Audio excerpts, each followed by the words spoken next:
direct des courses avec la Fédération Anjoumen Centre-Ouest et Oxygène Radio. On se retrouve pour clôturer cette journée sur l'hipporome de la Chartre sur le Loir. La dernière course a été remportée par Hold'em Poker, le numéro 10. C'était le prix de la Vallée du Loir, prix des bénévoles, remporté donc par ce numéro 10 Hold'em Poker avec Gabin Favry, l'entraînement de Valentin Coligny à l'honneur. La deuxième place pour le numéro 1 Rusco, la troisième pour le numéro 11 Fox Durib qui a bien fini devant le 4 Alibi. Cinquième le numéro 9 Galiléa de Vitré, devant le numéro 7 Fabio de la Vallée et puis le numéro 3 Elliot Deslandes. Voilà pour l'arrivée de cette 9e et dernière course. On retrouve trois invités, Marcel Dagorne, président d'honneur, Gabin qui vient de remporter cette course et puis Michel Maméry qui est le président de l'hipporome. Ça sera pour le mot de la fin. On va commencer avec Gabin. Félicitations pour cette victoire avec Hold'em Poker. Vous avez su lui donner un parcours sur mesure et puis il a créé la différence pour finir. Oui voilà, totalement. Le cheval il a eu la bonne course. Ça s'est bien mis, je me suis bien fait ramener, il a fait juste la ligne droite et il s'est imposé plaisamment. C'est vrai qu'il avait laissé des impressions correctes dernièrement professionnelles. Là dans ce lot c'était suffisant pour lui voir une très bonne chance. Voilà, il redescend de catégorie, donc il a eu le bon parcours et il a fait son travail. On va parler un petit peu de vous. Est-ce que vous pouvez vous présenter? Quel âge vous avez et puis ce que vous faites dans la vie? Moi j'ai 20 ans. Et pour l'instant, je suis à l'école. Je fais une licence de gestion et de management. Et à côté, je drive en amateur pour le plaisir. Puis voilà, mon frère est entraîneur, donc ça facilite le rapport avec les chevaux. Voilà, ça se passe bien. Antonin, donc le frangin qui cartonne également en tant qu'entraîneur. Ça marche bien depuis qu'il s'est installé. Voilà, ça se passe bien, il est content. Et est-ce que vous avez voulu également en faire votre métier ou pas forcément? Non, pas forcément. C'est pas facile tous les jours, donc faut réfléchir. Je dis pas que je le ferai jamais, mais pour l'instant, c'est pas mon objectif. Puisqu'on le rappelle quand même, vous êtes baigné dedans depuis tout petit. Voilà, mon grand-père il est éleveur. Je suis de la famille Hardy, donc Sébastien c'est mon oncle.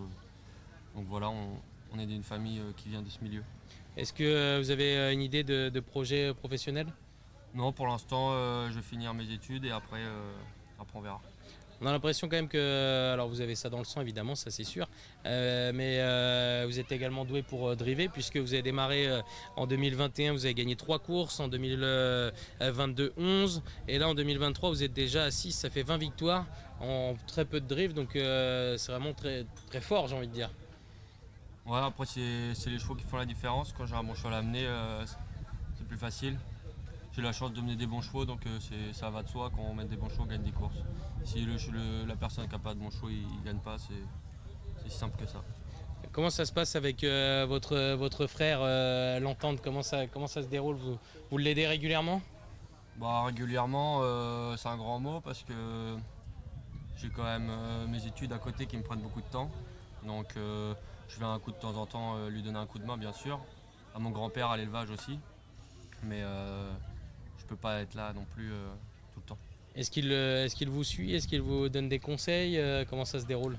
Ouais, voilà, on discute beaucoup, il faut, pour toujours s'améliorer. Je suis bien entouré dans ma famille, j'ai également pas mal d'amis de ce milieu, donc j'écoute beaucoup les conseils des gens et c'est ça qui font évoluer. Qu'est-ce qui vous plaît dans l'amateurisme? Eh bien, c'est plus facile de gagner les courses en amateur qu'en pro, je crois. Bien vu. Pas toujours évident. Voilà. Bien vu. Mais est-ce que c'est surtout de driver vos chevaux? Est-ce que... Ouais, voilà. C'est sûr, j'ai quelques chevaux associés avec mon frère. C'est toujours de meilleures sensations de gagner une course quand c'est son cheval à soi qu'on drive, bien évidemment. Donc ouais, je bricole un petit peu comme ça. C'est sympa. Est-ce qu'on va vous voir continuer enchaîner comme ça ouais, est-ce que vous avez fixé des objectifs en termes de victoire? Est-ce que vous voulez pourquoi pas devenir meilleur amateur de France? Est-ce que vous avez des ambitions ou pas forcément? Non, pour jouer le classement, il faut avoir quand même pas mal de chevaux à amener. Hein. C'est pas évident.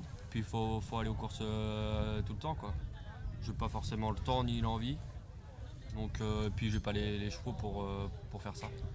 Donc on continue comme actuellement. Voilà, pour l'instant on reste comme ça, on verra par la suite. Mais c'est pas interdit de vous voir, pourquoi pas passer le cap et rejoindre le frangin et passer professionnel. C'est pas impossible. C'est pas impossible. Ah, on a peut-être réussi à avoir quelque chose. C'était bien amené. On retient, on note. Merci Gabin d'être passé nous voir et félicitations pour cette victoire. On va vous libérer pour ce plateau. Et puis du coup félicitations et puis on vous souhaite le meilleur, même avec le frangin Antonin qui marche bien également en tant qu'entraîneur. D'accord. Et merci beaucoup. Je vous laisse et puis je vous souhaite une bonne journée. Merci monsieur. Continue. Merci. Bon retour, merci à vous. À bientôt. Et on va passer désormais la main à Marcel qui avait un petit mot, à faire passer. Moi j'ai un petit mot à passer pour toute l'équipe qu'il y a ici, leur dire un grand merci. Parce que puis au nouveau président qui est ici, ça n'a pas été facile pendant au moins les 4 années que j'ai eues. On a passé beaucoup on a eu incendie ici, on a eu le Covid pas sanitaire. Après le Covid pas sanitaire, les gens ne se déplaçaient pas forcément pour aller aux courses. Il y a toujours la peur de cette maladie. Et bon, on a réussi à garder ce champ de course comme il est, et puis l'améliorer depuis, ça fait 15 jours, 3 semaines qu'on est dessus, et bien avant. Mais on a tout fait pour que cette réunion se passe dans les meilleures conditions possibles. Et moi, je tiens surtout à remercier les gens. On est en 3e catégorie et on a 9 saillies gratuites offertes par des propriétaires. Aux gagnants de chaque course. Aux gagnants course, de chaque course. Et je pense qu'en 3e catégorie, c'est quand même important. On a M. Maméry ici, présent, le nouveau président, une saillie d'Opium. M. et Mme Mottier de Delfino. M. et Mme Bruno d'Equinox. M. et Mme Chalon de Galatégie. Hervé Sionneau de Rissimer, M. et Mme Baudouin de Génito du Noyer, Francis Adam, Thiego de l'Étang qui a couru le Prix d'Amérique, Jean-Philippe Marie de Speedy Blue, champion monté, et le dernier, Gérard Lemot, Athos des Volos, qui est présent ici à côté. Alors je tiens à remercier toutes ces personnes et puis que ça perdure dans les années qui suivent et puis continuer à améliorer le petit champ de course. En effet, on remercie. Et en essayant d'avoir une petite deuxième réunion si on peut. Ce serait pas mal.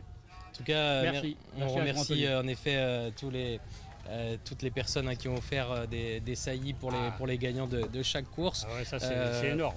C'est vrai que c'était une particularité cette année. Oui, c'est énorme d'avoir. Moi j'ai commencé l'année dernière avec 5. Et là, c'était compliqué parce que quand tu as ce qu'on appelle des courses dédoublées, c'est ou soit 5 ou soit 9. Ouais. Oui, mais il faut trouver les 4 autres. C'est ça. Bon, je me suis démené et puis j'ai trouvé les 4 autres pour avoir les 9, sûr d'avoir les 9 courses. Et c'est vrai que tous les professionnels sont unanimes. Ils ont été gâtés.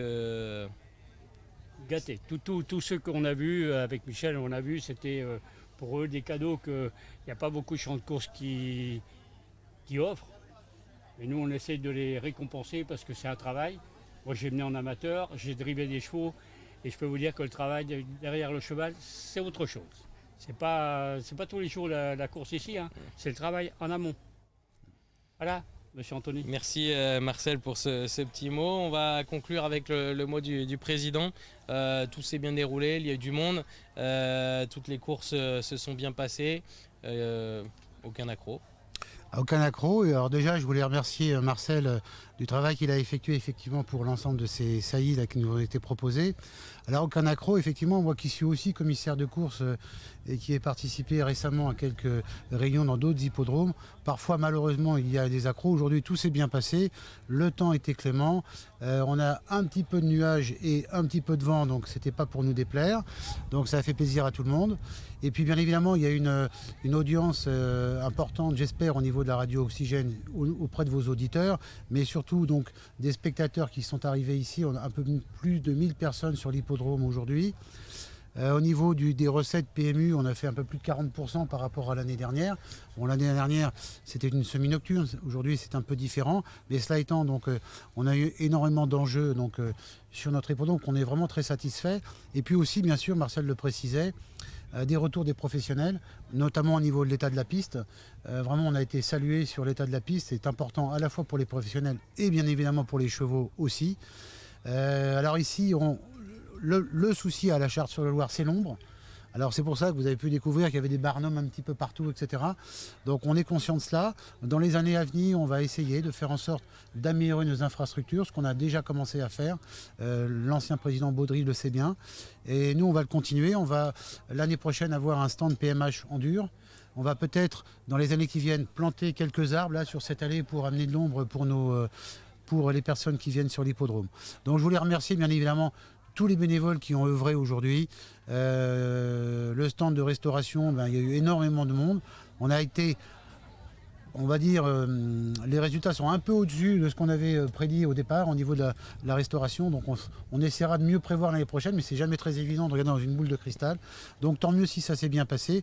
Et puis à tous les professionnels et à la Radio Oxygène, parce qu'on est très heureux de vous avoir accueillis ici aujourd'hui. Merci à tous les deux. Puis on souhaite le meilleur à l'hipporome de la Chartre-sur-le-Loir. Et on se retrouvera l'année prochaine, on l'espère, sur l'hipporome. On espère également que vous avez passé une très bonne journée en notre compagnie, que vous avez pris du plaisir et que vous avez pu découvrir pas mal de professionnels qui œuvrent au quotidien, que vous avez pu découvrir l'envers du décor. C'est vraiment l'objectif de ces plateaux itinérants. On se donne rendez-vous désormais le 9 septembre. Ça sera sur l'hipporome de Saint-Ouen-des-Tois. On va se quitter désormais. Je vous souhaite une bonne soirée et à très vite. Avant l'hipporome de Saint-Ouen, il y aura également Cran, évidemment. Pas l'oublier, c'est le moment phare. Cran, Saint-Ouen-des-Tois, voilà, c'est le programme pour les plateaux itinérants. On se retrouvera donc très vite. À bientôt. Ciao.